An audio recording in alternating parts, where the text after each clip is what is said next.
Daily Vlogs by Sharen. So, welcome po sa aking YouTube channel. So, today is gagawa tayo ng mango overnight oatmeal. So, ito ay napaka-healthy na pagkain. Yes, healthy. So, wala mo nang mukha-mukha ha. Kamay-kamay lang muna ang makikita nyo. So, let's start.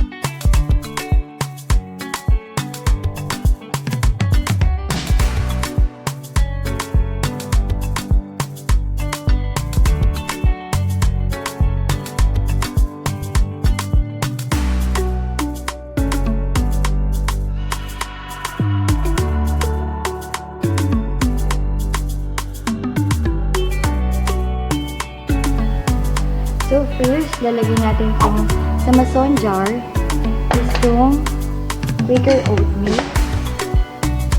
Pagbilang mo kumasi. Then ito na lang din gagamitin natin kapag ng milk natin.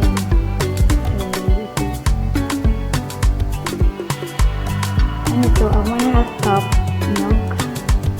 Pero depende sa kung gaano gusto mo sa dami. So yan, dadagdagan pa natin. Gawin na natin parang 1 cup. So, 1 tablespoon. Depende din sa'yo kung gaano kadaming honey ang gusto mo ilagay. So, ako, 1 tablespoon siguro.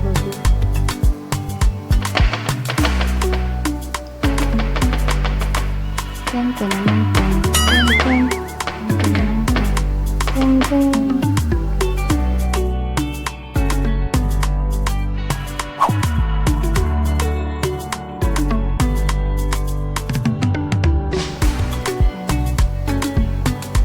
After nyan, itong flaxseed.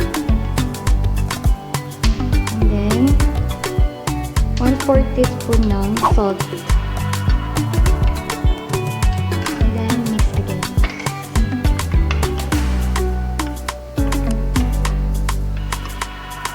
So, after nun, lagyan na natin itong mango.